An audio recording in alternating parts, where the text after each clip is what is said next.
So I get excited when I start to see a show everywhere, like a lot of social media conversation, a lot of opinion pieces start to be about the same thing. I'm seeing that now with the new season of Love on the Spectrum. The group chat's here. They have seen it. They have a lot of thoughts. Let's do this.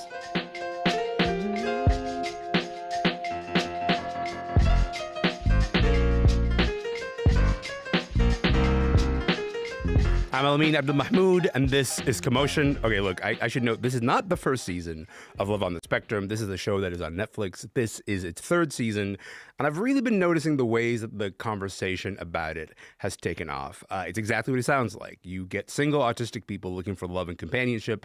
Let's listen to a clip from the new season. What exactly are you looking for in a man? He's very sweet, kind, is a nice gentleman. People say, hey, that I'm something of a gentleman. You very are. You Yeah. are. I'm also smart and kind, and dare I say, I find myself very good looking. I agree. Yeah. The reason I wanted to go out with you because I really fell in love watching your season of the show. Whoa. That is an exchange between Connor and Kate from season 3 of Love on the Spectrum. Sarah Kurchak and Glenn Sumi are here to talk about the show's success and some of the criticisms that it has faced. Sarah, Glenn, welcome to the show, friends. Thank you for having us. Hey, listen, I'm delighted that you guys are here. Glenn, I'm going to start with you. What else should people know about the premise of Love on the Spectrum? It's very popular, Emmy-winning unscripted series. Every season, I think, features about maybe half a dozen people on the autism spectrum who are looking for love. And so we see them preparing for dates. We see them, talking to their family and friends, and occasionally getting advice from a relationship expert who, I should point out, in the American series is actually on the spectrum herself. We go to the dates. We usually do a debriefing. But, unlike other dating reality shows, there are no limos, there are no pools, no excessive drinking. There's no talk about, being there, quote, for the right reasons. Or I don't think anyone in any of the series, like the American or the Australian, has talked about their journey to find love. And so the lack of those cliches from other dating shows is just incredibly refreshing. So that's why I really like the show, and I looked forward to watching this season. Glenn, before I turn to Sarah, I just love the way that you're like, I'm done with all the right reasons. Like, leave me out of whatever that is. Which is like, that's like the Bachelor cliche, right? We just say like, I'm here for the right reasons. Reasons. Yeah. Because some people are there for the wrong reasons, but that's a whole other conversation. Sarah, as an autistic person watching other autistic people be centered in this reality show, what do you appreciate about Love on the Spectrum? Well, I do think anytime it actually focuses on the autistic people themselves, Kian, the creator and director, does give them a lot of space and has clearly constructed an environment where they feel free to be very frank and, unapologetically themselves on screen. I think that's a huge deal. The other thing that I really love about it, though, is another way that it breaks the convention of reality shows. It is that it allows the fourth wall to be broken, or to pull the veil back quite a bit, so that anytime one of the cast members is struggling either with, or just how absurd it is to be filmed and natural in a personal moment, there's no attempt to hide that or present it all as real. It's even more real because you're talking about the fact that, dating is a bizarre social construct for a lot of autistic people to wrap our heads around, but filming reality television is a bizarre social construct that we have built for ourselves that in its most exploitive form was actually designed to dysregulate non-autistic people to give more drama for television. So just the fact that, we're not pretending here. We know they're being filmed. They know they're being filmed. I think it gives the show some of its realest and most interesting moments. I appreciate you pointing out the fact that so much of reality TV is not only, it's constructed and intended to dysregulate the people who are on the thing. That's the thing that gives, reality shows movement. It's like, who gets upset? And when they do, that's the thing that we call, quote unquote, great television. Any couples or anybody specifically that you're like, I'm really rooting for that person, Sarah? I've been very fond of Kaylin in the earlier season. She's Hmm. not in the current one. Her combination of, being hyper aware but not being able to stop when a moment has gone off the rails, I identify with that Hmm. significantly. I've become very fond of James. He reminds me of a lot of kids I went to the gifted program with, which in retrospect was probably a hotbed of undiagnosed neurodivergence. Hmm. So it's just nostalgic for me, and I'm just, want weirdos like him to succeed in life. That's the best kind of reality show when you can look at someone and go like, I think I know that person. Not that Yeah. specific person, but that type of person. That person Mhm. is, to me, it feels kind of close and feels really familiar. Glenn, what about you? Is there somebody that you're like, man, I'm rooting for that person?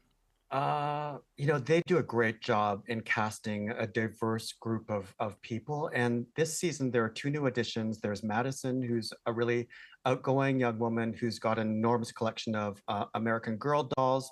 And there's Perry, who has a really deep interest in the Boston public transit system, which is called the T.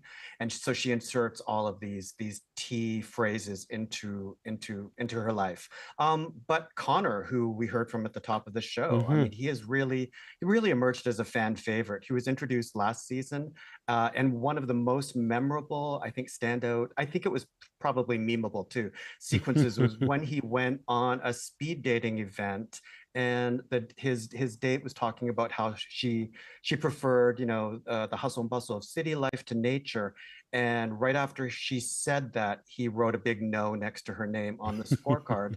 And I think his date saw that, and so the producer gently had to tell him, maybe wait until after the date to do that, and he was really upset. But again, as Sarah was saying, this is one of those, dating is such an awkward, unnatural situation. We were probably, if we were in that situation, we would be thinking no, but we probably wouldn't, put the little X mark in the no box right then. So and he has a terrific arc this season.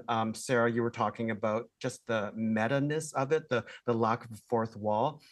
And no spoilers, but there is a moment when Connor has a really lovely date, and he approaches the producer or the interviewer, I think Kian, and says, "You know what? It would be great if you played Cats in the Cradle from Harry Chapin after this, just to put my story in context." And it literally made me laugh out loud. And they did do that, and it was a fantastic moment. And he himself realized what just the mechanics and the engineering of this bizarre thing that he was taking part in. Also, I saw that Cast in the Cradle moment, and there is pure delight as you kind of watch it because like you all, just the ways that it contextualizes the story 100%. Listen, we've been talking about maybe some of the love and the attention that Love on the Spectrum has gotten. There have been concerns raised by members of the autistic community around its portrayal of autistic people. Sarah, you were talking about some of those concerns right before we went live on air. I was like, wait, save it for the show. So now is a chance, we get a chance to talk about it. What are some of the main criticisms? So some of the main criticisms are in the way that the autistic people are framed. A lot of the musical cues and the likes and dislikes tend to be quite infantilizing. And I want to be stressed that the issue here is not with the autistic people themselves. Like, I mean, go have whatever interests you want, collect dolls. I am a big stuffed animal person. I am not worried about how they are portraying artistic people. They're perfect. But in terms of how they're framed, and the music, it's very twee, it's very cute. In terms of how prioritized the non-autistic people in their lives are, there's a little too much emphasis on that. I would prefer to focus on the autistic people themselves and encourage audiences to empathize and sympathize with the autistic people themselves, as opposed to identifying with the parents and friends who are worried about them. And then the other concern is the diversity of the cast. It's become a little better in later seasons and in the US version, but it is still too white. There's not a lot of gender diversity or sexuality diversity, which, most studies right now do tend to emphasize that we as a population do tend to be more queer than our non-autistic counterparts. And then class has become a significantly bigger issue as the seasons have gone on. It's extremely upper middle class, and everyone is very comfortable when that is not the reality for most of us. And it just would be, nice to see the occasional like struggling freelancer or someone who, isn't talking about building a house in their parents' backyard for freedom. Right. I mean, like, it's one thing to say, okay, I'm watching single autistic people try to navigate dating. It's another to sort of see that moment where you hear a story like that about building a house in your parents' backyard and go like, okay, the relatability, we've kind of like lost it a little bit here. Sarah, I want to ask you about, because you're the one among us who's interviewed Keen. When we say Keen, we're talking about Keen O'Cleary. He's a series creator. You've interviewed him in the past. You've raised some of these concerns. When you watch the parts of the season that you have watched, do you feel like Keen's got some of these memos? Like, you sort of actually like receive some of these cues?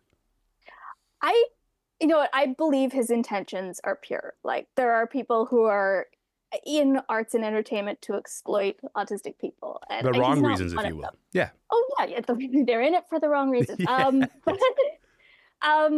I do believe his intentions are pure. I believe he's a little bit sheltered in terms of like who he thinks he's speaking to with his audience. But the improvements that I see in this show are just, as he tends to work with people season to season, you can see that he's developing a more natural and respectful rapport with them.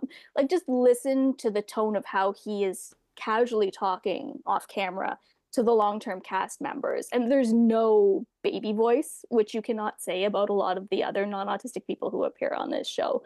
He is treating them as equals. And I think just the way that he has come to know these people and interact with them has made for more natural, more respectful, less patronizing coverage of their lives. And I am very happy to see that improvement. I got about like literally a minute left here. Glenn, I want to ask you about, this new season is landing as U.S. Health Secretary Robert F. Kennedy is making headlines for making incredibly disparaging comments about autistic people. Briefly, like what do you make of the fact that the cast has spoken out about his comments in the context of like the show being, a big part of the conversation right now? Yeah, I mean, a couple of weeks ago, he said that autism was preventable, and there are a number of environmental factors about why, in his opinion, there was this rise in autism among young Americans. He pledged that there was going to be a massive testing and research effort to determine the cause of autism by September. And a little later, he said, these kids who will never pay taxes, never hold a job, they'll never play baseball, never write a poem, never go out on a date, which, considering what we're talking about here, ridiculous. And Danny and James, two of the subjects who we followed, I think, for the entire American series, have both spoken out about his remarks, mostly saying that, they've paid taxes, they've held jobs, they've obviously dated. Danny is the CEO of a really successful animation company. And one thing that she said was that, looking for a cause or a cure implies that autism is wrong and that the real focus should be on society becoming more accepting and open to people with differences. Sarah, I got 30 seconds here. Do you want to just add anything to what Glenn just said? No, Glenn's incredibly on point there. It is, but you know what? Even if an autistic person cannot check off any of the boxes on that list, their life still has value. There are many ways to be a person, and you know what? Who cares if you don't write a poem? I really appreciate both of you being on the show today. This has been great. I really appreciate your time. Thank you again so much, you guys. Thanks for having me. Thanks, Elamin. Thank you. Sarah Kurchak is the author of Work It Out and I Overcame My Autism and All I Got Was This Lousy Anxiety Disorder. Glenn Sumi is a theater and culture critic. They were both in Toronto. You can catch all 3 seasons of Low on the Spectrum right now on Netflix. All right, this is when we got to say goodbye to the folks who are watching on YouTube. But for the rest of you, please do stick around, because I don't know if you've seen those viral clips of Mark Carney dancing at his election party. We are going to talk to Down with Webster, the band that is actually in those videos.